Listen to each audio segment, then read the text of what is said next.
Accident ಇತ್ತಲ್ಲ, murder for gain ಅಂತ. ನಮಗೆ ಶಾಕ್. ಮೇಡಮ್ ಹೆಂಗೆ 1 ಸೆಕೆಂಡಲ್ಲಿ, ಈಗ 10 ನಿಮಿಷ ಆಗಿಲ್ಲ, ನೀವು ಹೆಂಗೆ ಇದು ಮಾಡಿದ್ರಿ? ಬಾಳೆಗೌಡರು ಹಿಂಗೆ ಹೋಗ್ರಿ ಹಿಂಗೆ ಬಂದ್ರು ಅಂತ. ಬಾಳೆಗೌಡರು ಮಾಡಿದ ಒಂದು ಕೆಲಸ ಏನಂತಾರೆ ಸರ್, ನಾನು ನೋಡಿದಾಗ ನಾನು ಕೇಳಿದೆ, ಆಮೇಲೆ ಕ್ಯೂರಿಯಾಸಿಟಿ ನನಗೆ ತುಂಬ ಇತ್ತು. ಹೆಂಗೆ ಗೆಸ್ ಮಾಡಿದ್ರು 1.5 ಅವರಿಂದ ಫೈರ್ ಅವ್ರು ಇದ್ರು, ಪೊಲೀಸ್ ಅವರು ಇದ್ರು, ಅಧಿಕಾರಿಗಳಿದ್ರು, ಎಲ್ಲ ಬಂದ್ರು. ಇವ್ರು ಸೀದಾ ಮೇಲೆ ಹತ್ಕೊಂಡು ಹೋಗ್ತಾರೆ. ಮೇಲೆ ಹತ್ಕೊಂಡು ಹೋಗ್ಬೇಕಾದ್ರೆ ಫ್ಯೂಸ್ ನೋಡಿದ್ರು, ಫ್ಯೂಸ್ ಹುಟ್ಟಿಲ್ಲ. ಮೇಲೆ ಹತ್ಕೊಂಡು ಹೋದಾಗ ಅಲ್ಲಿ ಒಂದು ಟೀ ಗ್ಲಾಸ್ ಇತ್ತು, ಟೇಬಲ್ ಮೇಲೆ ಅರ್ಧ ಇತ್ತು. ಲಾಡು ಇಟ್ಟಿದ್ರು, ಅರ್ಧಂಬರ್ಧ ತಿಂದಿದ್ರು. ಬಾಳೆಹಣ್ಣು ಕೊಟ್ಟಿದ್ರು, ತಗೊಂಡೋಗಿಲ್ಲ. ಹೆಂಗಿದು?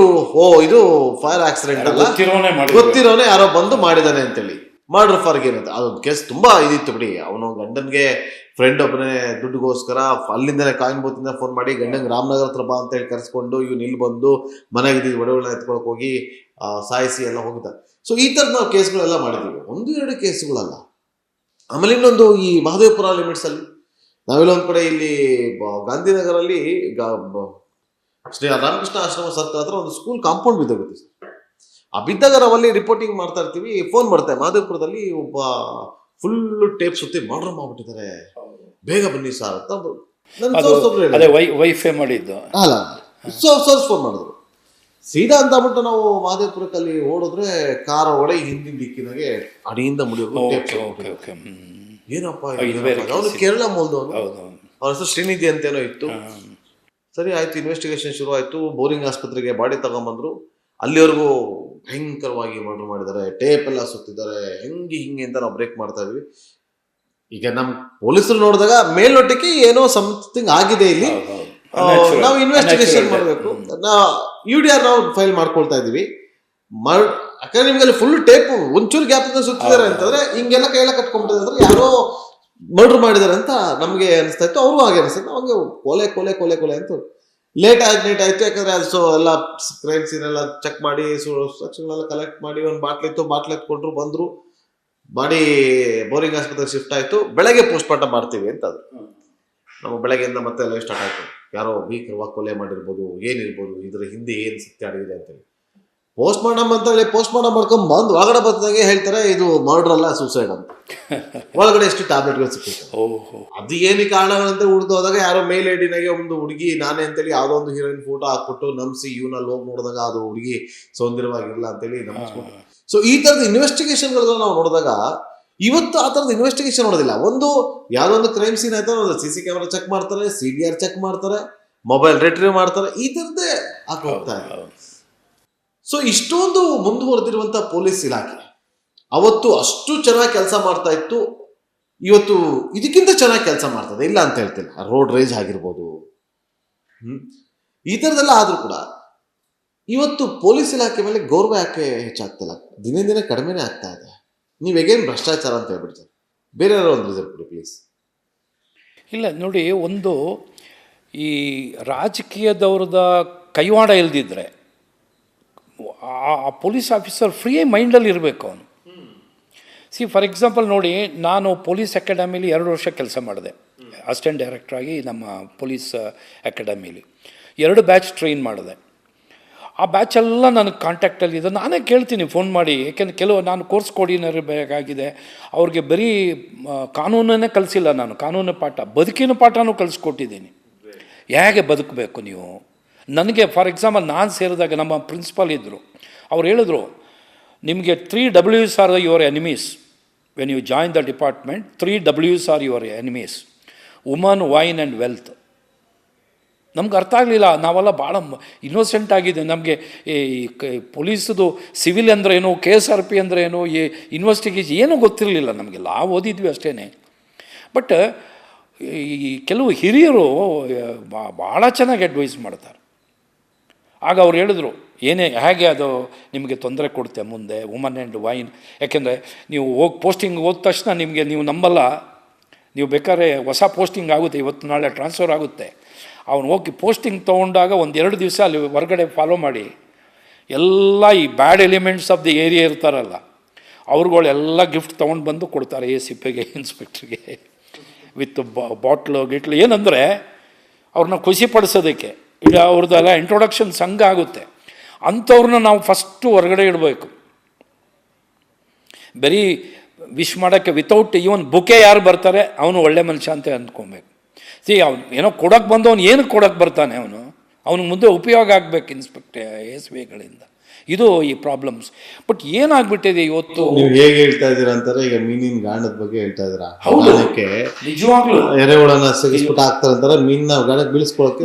ಈಗ ಒಬ್ಬರು ಇನ್ಸ್ಪೆಕ್ಟ್ರು ಹಾರ್ಟ್ ಅಟ್ಯಾಕ್ ಆಗಿ ತೀರ್ಕೊಂಡ್ರು ಬೆಂಗಳೂರಿನಲ್ಲಿ, ಈಗ 1 ವರ್ಷನೋ 2 ವರ್ಷದ ಹಿಂದೆ. ನನಗೆ ಭಾಳ ಆಶ್ಚರ್ಯ ಆಗಿ ಕಾಂಟ್ಯಾಕ್ಟ್ ಮಾಡಿ ಎಲ್ಲ ಕೇಳುವಾಗ ಅವರು ಅದೆಷ್ಟೋ ಲಕ್ಷ 80 ಲಕ್ಷನೋ 1 ಕೋಟಿ ಕೊಟ್ಬಿಟ್ಟಿದ್ದಾರೆ ಪೋಸ್ಟಿಂಗಿಗೆ. ಅವ್ರದ್ದು ಅವ್ನು ಕೊಟ್ಟ ಮೇಲೆ ಅವನು ವಸೂಲು ಮಾಡಬೇಕಲ್ವಾ. ಸೊ ಇವನೇನಾಯಿತು, ಯಾವುದೋ ಒಂದು ಇದು ನೈಟೆಲ್ಲ ನಡೀತಿತ್ತು, ಯಾವುದೋ ಒಂದು ಇದು ಲೈವ್ ಬ್ಯಾಂಡೋ ಏನೋ ಅಂತ, ಅದಕ್ಕೆ CCB ಹೋಗಿ ರೈಡ್ ಮಾಡಿಬಿಟ್ರು. ರೈಡ್ ಮಾಡಿದ ತಕ್ಷಣ ಕಮಿಷನರ್ ಅವನು ಸಸ್ಪೆಂಡ್ ಮಾಡಿದ್ರು. ಹಾರ್ಟ್ ಅಟ್ಯಾಕ್ ಆಗ್ಬಿಡ್ತು ಅವನಿಗೆ. ಅದು ಅಲ್ಲೇ ಹೊರಟೋಗ್ಬಿಡ್ತು. ಅದನ್ನು ಸ್ಟಡಿ ಮಾಡಬೇಕು, ಯಾಕೆ ಸತ್ರು ಇವರು. ಈಗೇನೋ ಪಾಪ ಕೆಲವರು ಹೃದಯ ಇದರಿಂದ ಆಗ್ತಾ ಇದೆ, ಅದಕ್ಕೂ ಇದಕ್ಕೂ ಕನೆಕ್ಟ್ ಇಲ್ಲ ಇದಕ್ಕೆ. ಇದು ಶಾಕ್ ಆಗಿಬಿಟ್ಟು ಅವನಿಗೆ ಹೋಗ್ಬಿಡ್ತು ಪಾಪ. ನೀವು ನೋಡಿ, ನಾವು 35 ವರ್ಷ ನಮ್ಮ ಕಾಲದಲ್ಲಿ ದುಡ್ಡು ಕೊಟ್ಟು ಹೋಗೋದು ವಿಷಯನೇ ಕೇಳ್ತಿರ್ಲಿಲ್ಲ. ಎಲ್ಲೋ ಒಂದು ಜಾತಿಯಿಂದ ಇನ್ಫ್ಲೂಯೆನ್ಸ್ ಆಗಿ ಒಬ್ಬೊಬ್ಬರು ಪೋಸ್ಟಿಂಗ್ ಆಗಿರೋದು ನಮ್ಮ ಇದರಲ್ಲೂ ಕೇಳ್ಪಟ್ಟಿದ್ದೀವಿ ನಾವು. ಬಟ್ ಏನಾಗುತ್ತೆ ಬೆಂಗಳೂರು ನಗರದಲ್ಲಿ, ಫಾರ್ ಎಕ್ಸಾಂಪಲ್ ಇವಾಗ 50 ಇನ್ಸ್ಪೆಕ್ಟರ್ ಇರ್ತಾರಲ್ಲ, ಒಂದು 5-10 ಇನ್ಫ್ಲೂಯೆನ್ಸಿಂದ ಆಗಿಬಿಡೋರು. ಇನ್ನು ಬಾಕಿ 40-50 ವೆರಿ ವೆರಿ ಎಫಿಷಿಯಂಟ್ ಆಫೀಸರ್ಸೇ ಬ್ರ್ಯಾಂಡೆಡ್ ಆಫೀಸರ್ಸ್. ಕೆಲವು ವಿಚಾರಗಳಲ್ಲಿ ನೋಡಿ, ಅವ್ರಿಗೆ ಆ ಆಫೀಸರ್ಗೆ ಅಲ್ಲಿ ಹಾಕಿದ್ರೇ ಕಂಟ್ರೋಲ್ ಆಗಿಬಿಡ್ತಾ ಇತ್ತು, ಅಫೆನ್ಸೇ ಆಗ್ತಿರಲಿಲ್ಲ, ಲ್ಯಾಂಡ್ ಆರ್ಡರ್ ಪ್ರಾಬ್ಲಮ್ ಆಗ್ತಾ ಇರಲಿಲ್ಲ. ಈಗ ನಾನೇ ನೋಡಿ JJ ನಗರದಲ್ಲಿ ಈ ಉರ್ದುದು ನ್ಯೂಸ್ ಬಂದುಬಿಡ್ತು TV ನಲ್ಲಿ, ಯಾವಾಗ ದೂರದರ್ಶನ್ ಮಾತ್ರ ಇದ್ದಿದ್ದು. ಅದರಲ್ಲಿ 5 ನಿಮಿಷ 15 ನಿಮಿಷ ಇತ್ತು ಕನ್ನಡ ನ್ಯೂಸ್. ಆವಾಗ ಅದರಲ್ಲಿ ಏನು ಮಾಡಿದ್ರು, ಅಲ್ಲ ಹಾಫ್ ಆನ್ ಅವರ್ ಇತ್ತು ಅಂತ ಕಾಣುತ್ತೆ. ಹಾಫ್ ಆನ್ ಅವರಲ್ಲಿ 5 ನಿಮಿಷನ ಉರ್ದು ನ್ಯೂಸ್ ಹಾಕ್ಬಿಟ್ರು ಒಂದೇ ಸರಿಗೆ. 25 ನಿಮಿಷ ಕನ್ನಡ. ಅದಕ್ಕೆ ಗಲಾಟೆ ಆಗಿಬಿಡ್ತು. ಗಲಾಟೆ ಆಗಿದ್ದು ಕಮ್ಯುನಲ್ ಆಗಿಬಿಡ್ತು. ಕಮ್ಯುನಲ್ ಆಗಿ JJ ನಗರ ಪೊಲೀಸ್ ಸ್ಟೇಷನ್ ಲಿಮಿಟ್ಸಲ್ಲಿ ಒಂದು ಬೆಳಗ್ಗೆ 24 ಅವರ್ಸಲ್ಲಿ ಡೇ ಆ್ಯಂಡ್ ನೈಟ್ 14 ಮರ್ಡರ್ಸ್ ಆಗಿಬಿಡ್ತು. ಒಂದೇ ಕ್ಯಾಸ್ಟು. ಬರೀ ಒಬ್ಬ ಹುಡುಗ ಕುಂಕುಮ ಹಾಕಿದ್ದ PUC, ಅವನು ಮಂಜುನಾಥ್ ಅಂತ, ನನಗೆ ಇವಾಗಲೂ ನೆನಪಿದೆ. ಅವನು ಕಾಲೇಜ್ ಬಿಟ್ಬಿಟ್ರು ಗಲಾಟೆ ಅಂತೇಳಿ. ಅವನು ಬರ್ತಾಯಿದ್ದ ಸ್ಮಶಾನ ಹತ್ರ ಹೊಡೆದಾಕ್ಬಿಟ್ಟು ಸುಡ್ತಾಯಿದ್ರು ಅವನ್ನ. ನಾನು ಅಲ್ಲೋಗಿ ಒಂದು ಬೆಳಗ್ಗೆಯಿಂದ ಸಂಜೆವರೆಗೂ ಫೈರ್ ಓಪನ್ ಮಾಡಿ ಎಷ್ಟು ಫೈರ್ ಮಾಡಿರ್ಬೋದು ಗೊತ್ತಾ? 88 303 ರೌಂಡ್ ಫೈರ್ ಮಾಡಿದ್ದೀನಿ, 88 ರೌಂಡ್ಸ್. ಆಗ ಕೋದಂಡರಾಮಯ್ಯ ಅವರು ಕಮಿಷನರು. ಕೊನೆಗೆ ನನಗೆ ಅಲ್ಲಿಗೆ ಪೋಸ್ಟ್ ಮಾಡಿಬಿಟ್ರು, JJ ನಗರಕ್ಕೆ ಪೋಸ್ಟ್ ಮಾಡಿಬಿಟ್ರು. ಸೊ ನಾನು ಕೆಂಗೇರಿ ಗೇಟ್ನಲ್ಲಿದೆ, ಈಗಿನ ಕಾಟನ್ ಪೇಟೆನಲ್ಲಿ. ಅಲ್ಲಿ ಪಬ್ಲಿಕ್ ಗಲಾಟೆ ಮಾಡಿಬಿಟ್ರು, ನನ್ನನ್ನು ಟ್ರಾನ್ಸ್ಫರ್ ಮಾಡಬಾರ್ದು ಅಂತ ಜನ. ಈ JJ ನಗರ ಗಲಾಟೆ ಅವ್ರು ಬರಬೇಕು ಅಂತ. ನೋಡಿ, ಒಬ್ಬ ಪೊಲೀಸ್ ಅಧಿಕಾರಿಗೆ ಎಷ್ಟು ಇದಿರುತ್ತೆ ಆ ಕಾಲದಲ್ಲಿ. ನನ್ನದು ಈಗಲೂ ಫೋಟೋಸ್ ಇದೆ. ಇಡೀ ಪೊಲೀಸ್ ಸ್ಟೇಷನ್ಗೆ ಮುತ್ತಿಗೆ ಹಾಕ್ಬಿಟ್ರು ಕೆಂಗೇರಿ ಗೇಟ್ನವರು. ನನ್ನ ಆಫೀಸಲ್ಲಿ ನಾನು ಕೂತಿದ್ರೆ ನಾಗೇಂದ್ರ ಬಾಬು ಫುಲ್ ಕೂತ್ಕೊಂಡ್ಬಿಟ್ರೆ ಹೆಣ್ಮಕ್ಳು. ಅಲ್ಲೇನಾಗಿತ್ತು, ಕಳ್ಬಟ್ಟಿ ಸರಾಯಿ ಭಾಳ ನಡೆಯೋದು ಮೊದಲು ಅಲ್ಲಿ. ಅದಕ್ಕೆ ಪೊಲೀಸಿಗೆ ಕೊಡ್ತಾಯಿದ್ರು. ನಾನು ಹೋದ್ಮೇಲೆ ಅದನ್ನೆಲ್ಲ ನಿಲ್ಲಿಸ್ದೆ. ಬೆಳಗ್ಗೆ 2 ಗಂಟೆ 3 ಗಂಟೆಗೆ ಹೋಗ್ತಾ ಇದೆ. ಆ ವಿನಾಯಕ ಟಾಕೀಸ್ ಹಿಂದ್ಗಡೆಗೆ ಬರೋದು ವ್ಯಾನ್ಗಳಲ್ಲಿ, ಈ ಟೈರ್ ಟ್ಯೂಬ್ನಲ್ಲಿ ತಂದು ಹಾಕ್ಬಿಡೋರು. ಅದನ್ನೆಲ್ಲ ನಿಲ್ಲಿಸಿ. ಯಾಕೆಂದರೆ ಗಂಡಸರು ಕುಡಿದು ಹಾಳಾಗ್ತಾರೆ ಅಂತ ಹೆಂಗಸರುಗಳು ಗಲಾಟೆ ಆಯಿತು. ಇದು ಯಾವಾಗ ನಿಲ್ತು, ಹೆಣ್ಮಕ್ಳೆಲ್ಲ ನನ್ನನ್ನು ವರ್ಷಿಪ್ ಮಾಡೋಕ್ಕೆ ಶುರು ಮಾಡಿದ್ರು. ನೋಡಿ, ಒಬ್ಬ ಪೊಲೀಸ್ ಅಧಿಕಾರಿ ಒಳ್ಳೆ ಕೆಲಸ ಮಾಡಿದ್ರೆ ಪೂಜೆ ಮಾಡ್ತಾರೆ ಅವರೇ ಪಬ್ಲಿಕ್ ಅವರು. ನಾನು ಚೈನ್ ಸ್ನ್ಯಾಚಿಂಗ್ ಕೇಸ್ ಹಿಡಿದು 52 ತಾಳಿನ ಅವತ್ತಿನ Rachaiah home minister, B Rachaiah ಅಂತ, ಭಾಳ ಒಳ್ಳೆ ಹೋಮ್ ಮಿನಿಸ್ಟ್ರು. ಅವರು ಫಂಕ್ಷನ್ ಮಾಡಿ ಕಮಿಷನರ್ ಎಲ್ರಿಗೂ ಕೊಟ್ಟರು 52 ಹೆಣ್ಮಕ್ಳಿಗೆ. ಅದರಲ್ಲಿ 49 ಮಾಂಗಲ್ಸೂತ್ರ ಇತ್ತು ಹೆಣ್ಮಕ್ಳದು. ಆ 49ರಲ್ಲಿ ಹೆಚ್ಚು ಕಮ್ಮಿ ಒಂದು 30-40 ಜನ ಬಂದು ನನ್ನ ಕಾಲು ಹಿಡಿದ್ಬಿಟ್ಟು ಹೋಗಿ ಗಂಡನ ಕೈಲಿ ತಾಳಿ ಕಟ್ಟಿಸ್ಕೊಂಡ್ರು ಅವ್ರು ಕಳೆದೋಗಿದ್ದನ್ನು. ಆಗ ನನಗನ್ನಿಸ್ತು, ನೋಡಿ, ಒಳ್ಳೆ ಪೊಲೀಸ್ ಕೆಲಸ ಮಾಡಿದ್ರೆ ಪೀಪಲ್ ವರ್ಷಿಪ್ಪರ್ಸ್. ಅಬ್ಸಲ್ಯೂಟ್ಲಿ. ಬಟ್ ಇವತ್ತು ಚಿಂತಾಜನಕ ಸ್ಥಿತಿಗೆ ಹೋಗಿ ಮುಟ್ತಾ ಇದೆ ಪೊಲೀಸ್ದವರು. ಅವತ್ತಿನ ಕಾಲದಲ್ಲಿ ಪೊಲೀಸ್ ಠಾಣೆಗೆ ಬಂದು ಕಾಲಿಗೆ ಬೀಳ್ತಾ ಇದ್ರು, ಹೂವು ಹಾಕ್ತಾರೆ, ಇವತ್ತು ಕಲ್ಲು ಹೊಡಿತಾರೆ. ಮಾಡಿದ್ರಲ್ಲ, ಪೊಲೀಸ್ ಸ್ಟೇಷನ್ಗೆ ಅಟ್ಯಾಕ್ ಮಾಡಿದ್ರಲ್ಲ. ಬಟ್ ಇದರಲ್ಲಿ ಈಗಲೂ ರಾಜಕೀಯದವರು ಎಸ್ಪೆಷಲಿ ನೋಡಿ, ಮುಖ್ಯಮಂತ್ರಿಯವರು ನಿಜವಾಗ್ಲೂ ಒಳ್ಳೆಯ ಮುಖ್ಯಮಂತ್ರಿನೇ ಈಗಿದಾರಲ್ಲ, ಇರೋದ್ರಲ್ಲಿ ಈಸ್ ಗುಡ್. ನಾನೇನು ಇದು, ಯಾಕೆಂದ್ರೆ ನಾನು ಅವ್ರನ್ನ ಭಾಳ ಮೊದಲಿಂದ ನೋಡಿದ್ದೀನಿ. ಕೆಲವು ವಿಚಾರದಲ್ಲಿ ಕೂಗಾಡೋದು ಇದು ಅವರು ಏಜ್ ಆಗ್ತಾ ಬಂದಂಗೆ ಆಗಿರ್ಬೋದು. ಬಟ್ ಅವ್ರು ಚಿಂತನೆ ಮಾಡಬೇಕು. ಅವರು ಈಗ ನೆಕ್ಸ್ಟ್ ಚೇಂಜ್ ಆಗೋದ್ರೊಳಗಡೆ, ನಾನು ಇದರಲ್ಲಿ ರಾಜಕೀಯ ಮಾಡಲ್ಲ, ಒಂದೇ ಒಂದು ರಿಕ್ವೆಸ್ಟ್. ಈಗ ಫಾರ್ ಎಕ್ಸಾಂಪಲ್ ನೋಡಿ, 1 ವರ್ಷ ಇತ್ತು ಸಬ್ ಇನ್ಸ್ಪೆಕ್ಟರ್ಗಳಿಗೆ 1 ವರ್ಷ ಮಾಡಿಬಿಟ್ಟಿದ್ರು. ಅದನ್ನು ನಾವು ಬಿದರಿ ಸಾಹೇಬ್ರ ಹತ್ರ ಹೇಳಿ ಒಂದು ಟಿ ವಿನವ್ರದ್ದು ಫಂಕ್ಷನ್ನಲ್ಲಿ ಸ್ಟೇಜ್ ಮೇಲೆ ಬಿದರಿ ಅವ್ರಿಗೆ ಹೋಮ್ ಮಿನಿಸ್ಟ್ರು ಬಂದು ಇದೇ ಪರಮೇಶ್ವರಪ್ಪ ಅವರು ಇದು ಮಾಡಿದ್ರು. ಆಗ ಅವ್ರು ಏನು ಹೇಳಿದ್ರು, ಸರ್ ನಂದೊಂದು ರಿಕ್ವೆಸ್ಟ್ ಇದೆ, ಪೊಲೀಸ್ ಇನ್ಸ್ಪೆಕ್ಟ್ರಿಗೆ 1 ವರ್ಷ ತೆಗೆದಾಕಿ 2 ವರ್ಷ ಮಾಡಿ ಅಂತ ನಿಮ್ಗಳಿಗೆ ಗೊತ್ತಿರ್ಬೋದು. ಇದು ಆಯ್ತಾ, ನಾನು ಅವತ್ತು ಫಂಕ್ಷನಲ್ಲಿ ಇದ್ದೆ. ಅವ್ರು ಹೇಳಿದ್ರು ಇವತ್ತೇ ಮಾಡ್ತೀನಿ ಅಂತ ಮಾಡಿದ್ರು. ಈಗ ಇನ್ಸ್ಪೆಕ್ಟ್ರುಗಳು 2 ವರ್ಷ ಕಂಟಿನ್ಯೂ ಮಾಡಿದ್ದಾರೆ. ಹಾಗೆ ನಂದೊಂದು ರಿಕ್ವೆಸ್ಟ್ ನಮ್ಮ CM ಮತ್ತು ಹೋಮ್ ಮಿನಿಸ್ಟ್ರಿಗೆ, ಈಗ 10 ಇನ್ಸ್ಪೆಕ್ಟ್ರಲ್ಲಿ 2 ಜನ ಮಾಡ್ಕೊಳ್ಳಿ ನೀವು, ಇನ್ನು 8 ಜನ ಒಳ್ಳೆಯವ್ರನ್ನ ಹಾಕಿ, ಯಾರಿಗೂ ದುಡ್ಡು ಕೊಡದೆ ಅವ್ರದ್ದು ಕೆರಿಯರ್ ನೋಡಿ. ಅವ್ರದ್ದು ಸಾಧ್ಯ ಇದೆಯಾ ಸರ್? ಇಲ್ಲ ಅಂದ್ರೆ ಮುಂದೆ ಭಾಳ ಕಷ್ಟ ಇದೆ. ನಿಮಗೆ ಫ್ಯೂಚರ್ ಗೊತ್ತಿಲ್ಲ. ನಾನು ಹೇಳ್ತೀನಿ ಕೇಳಿ. ಈಗ ನೀವು ಟ್ರಾನ್ಸ್ಫರ್ ವಿಚಾರ ಹೋದ್ರಿ, ಇವತ್ತು ಅವರು ಸಬ್ ಇನ್ಸ್ಪೆಕ್ಟರ್ ಆಗೋ ಹಂತದಿಂದಲೇ ಶುರುವಾಗುತ್ತಲ್ಲ ಲಂಚ. ಹೌದು, ಭಾಳ ಬಟ್ ಒಂದು ಯೋಚನೆ ಮಾಡಬೇಕು ಇವರೇ, ಬೇರೆ ಯಾವುದೇ ಇಲಾಖೆ ಭ್ರಷ್ಟಾಚಾರ ಆದರೂ ಪರವಾಗಿಲ್ಲ ಇವರೇ. ಈಗ ಫಾರ್ ಎಕ್ಸಾಂಪಲ್ ನೋಡಿ, BDAಗೆ ಒಂದು ಸೈಟಿಗೆ ಅವನಿಗೆ ಸೈಟಾರು ಸಿಕ್ಕಿರುತ್ತೆ. ಇಲ್ಲಿ ಆ ಥರ ಅಲ್ಲ. ಇದು ಪೊಲೀಸ್ ಇಲಾಖೆಯಲ್ಲಿ ಹಣ ಕೊಟ್ಟು ವ್ಯವಹಾರ ಮಾಡೋವಂಥ ಇಲಾಖೆ ಅಲ್ಲ ಇದು. ಇವತ್ತು ಪೊಲೀಸ್ ಇಲಾಖೆ ಕ್ವಾರ್ಟರ್ಸ್ಗಳನ್ನ ನೋಡ್ತೀವಿ ನಾವು. ಪೊಲೀಸ್ ಇಲಾಖೆಯಲ್ಲಿ ಕೆಲಸ ಮಾಡ್ತಿರುವಂಥ ಪೊಲೀಸ್ ಸಿಬ್ಬಂದಿ ಅಧಿಕಾರಿಗಳ ಕುಟುಂಬಸ್ಥರ ನೋಡ್ತೀವಿ. ಅವ್ರ ಪರಿಸ್ಥಿತಿ ಇವತ್ತು ಆ ಕಟ್ಟಡ ಥರನೇ ಇರುತ್ತೆ, ಬಿದ್ದೋಗ್ತಾ ಇರ್ತೀವಿ. ಯಾಕೆ ಇವತ್ತು ಪೊಲೀಸ್ ಇಲಾಖೆ ಅಂದರೆ ರಾಜಕೀಯ ಕೇವಲ ಅವ್ರ ಮನೆ ಕಾವಲು ಕಾಯುವಂಥ ಗಾಡಿಗಳ ಥರ ಟ್ರೀಟ್ ಮಾಡ್ತಿದ್ದಾರೆ? ಯಾಕೆ ಅವರ ಮನೆ ಮಠ ಕ್ವಾರ್ಟರ್ಸ್ಗಳನ್ನ ಕ್ಲೀನ್ ಮಾಡೋ ಕೆಲಸಗಳು ಮಾಡ್ತಿಲ್ಲ? ಬರಲಿ, ಇವತ್ತು ನಾನು ತೋರಿಸ್ತೀನಿ, ಕರ್ಕೊಂಡೋಗಿ. ಸೋರ್ತಾ ಇರ್ತದೆ ಸರ್ ಮಳೆ ಬಂದರೆ. ನೀವು ಹೇಳಿದ್ರಿ ಬೇಸ್ ಅಂತೇಳಿ, ಇವತ್ತು IPS ಅಧಿಕಾರಿಗಳಿಗೆ ಕ್ವಾರ್ಟರ್ಸ್ ಕೊಡ್ತಾರೆ, ಒಳ್ಳೊಳ್ಳೆ IPS ಕ್ವಾರ್ಟರ್ಸ್ ಅಂತ ಕೊಡ್ತಾರೆ. ಇನ್ಸ್ಪೆಕ್ಟರ್ಗಳಿಗೆ ಅವರು ಕ್ವಾರ್ಟರ್ಸಲ್ಲಿ ಇರೋದೇ ಇಲ್ಲ, ಮನೆಗಳು ಮಾಡ್ಕೊಳ್ತಾರೆ, ಬಾಡಿಗೆ ಮನೆಗಳು ಮಾಡ್ಕೊಳ್ತಾರೆ, ಇಲ್ಲ ಒಂದು ಕಡೆ ಇರ್ತಾರೆ. ಕಾನ್ಸ್ಟೇಬಲ್ಗಳು ಕೊಡುವಂಥ ಮನೆಗಳು ಹೇಗಿದೆ ಸರ್? ಯಾರು ಕೇಳಲ್ವಲ್ಲ ಸರ್ ಅವ್ರ ಬಗ್ಗೆ ಕಷ್ಟ. ಅವ್ರ ಬಗ್ಗೆ ಕಷ್ಟ ಕೇಳಕ್ಕೆ ಬಂದವನ್ನ ಅರೆಸ್ಟ್ ಮಾಡಕ್ಕೆ ಕೊಟ್ಟರು ಶಶಿಕುಮಾರ್ ಅಂತೇಳಿ ಒಬ್ಬನು.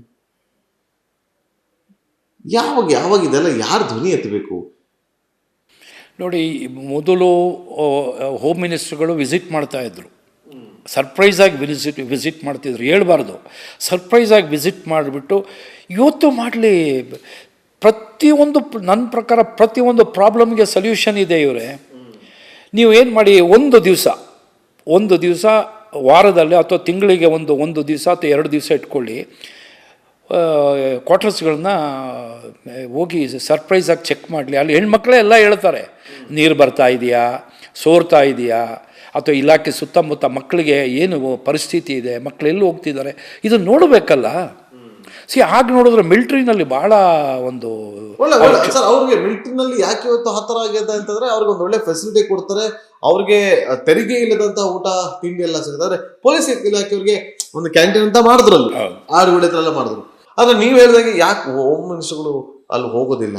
ಬೇಡ, ಹೋಮ್ ಮಿನಿಸ್ಟರ್ ಕತೆ ಬೇಡ, DJ ಆಗಿರೋರು, ಕಮಿಷನರ್ ಆಗಿರೋರು, ಅವರು ಆ ಕೆಲಸ ಮಾಡ್ಬೋದಲ್ಲ, ಅವ್ರ ಸಮಸ್ಯೆಗಳನ್ನ ಬಗೆಹರಿಸೋ ಕೆಲಸ ಮಾಡ್ಬೋದಲ್ಲ.